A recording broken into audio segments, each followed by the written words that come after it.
Hello students, I Priti Vasani, your SS teacher, today will introduce you to the Geography Chapter 2, Physical Features of India.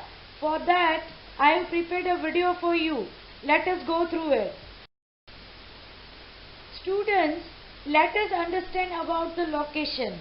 India has all major physical features of the earth. Example, mountains, plains, deserts, plateaus and islands. In India, the soil color varies from place to place as it is formed from different types of rocks.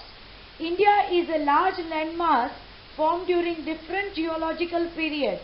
India's relief features are outcome of other processes like weathering, erosion and deposition. Even students, I would like you to know that it has created and modified the relief to its present form.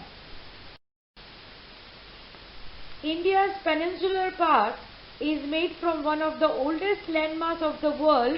It is known as Gondwana land. It was a single landmass comprising of India, Australia, South Africa, South America and Antarctica. Students, now let us understand about the physical features of India.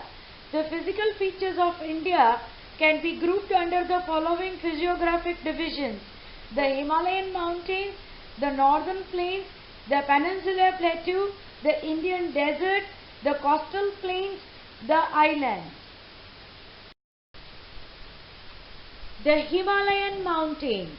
The Himalayas are young-fold mountains which are the loftiest and one of the most rugged mountain barriers of the world.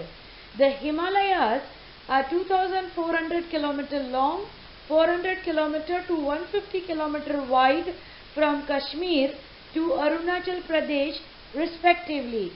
Students, I would like you to share some information that from the viewpoint of geology, Himalayan mountains form an unstable zone.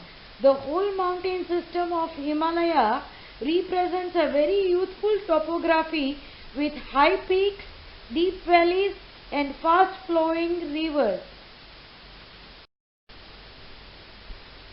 Students, now let us understand the northern plains.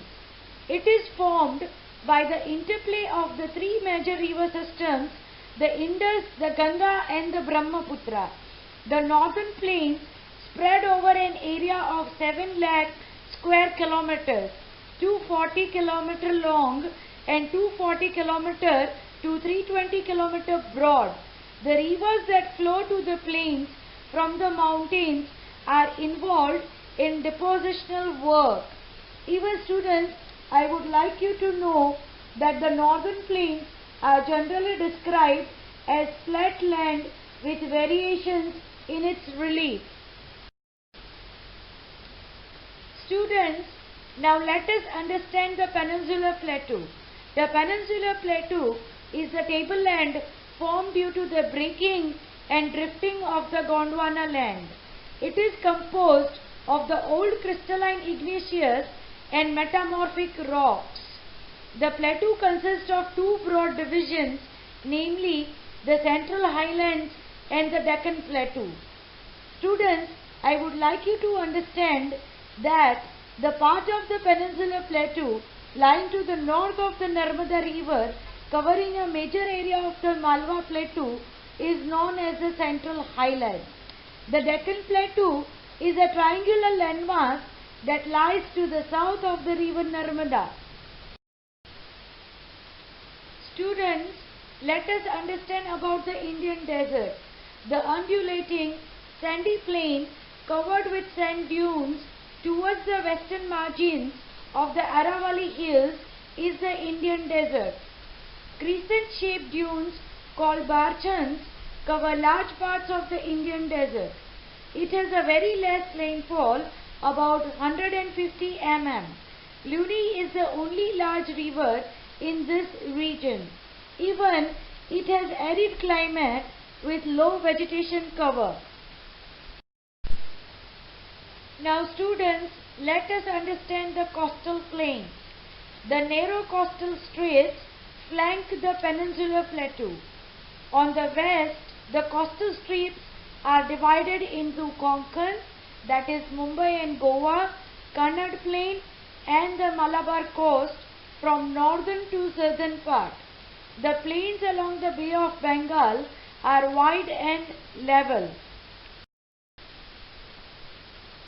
Students, let us understand about the islands. The Lakshadweep Islands group in the Arabian Sea is close to Kerala. The islands were formerly known as Lakshadweep, Minicoy and Amindive. The Andaman and Nicobar Islands are an elongated chain of islands located in the Bay of Bengal. The Andaman and Nicobar Islands are an elevated portion of submarine mountains. Students, I would also like you to know that these island groups are of great strategic importance for the country. There is a great diversity of flora and fauna in this group of islands. Students, now let us understand the country richer in its natural resources. The regions in India complement each other and makes the country richer in its natural resources. Mountains are the source of forest and water. Plains provide grains. Plateaus are storehouses of minerals. Coastal areas support fishing and ports. Also, the diverse physical features of the land have immense future possibilities of development. Students, I hope you understood the concepts of this chapter, Physical Features of India. I would like you to do this activity on the piece of paper. Thank you.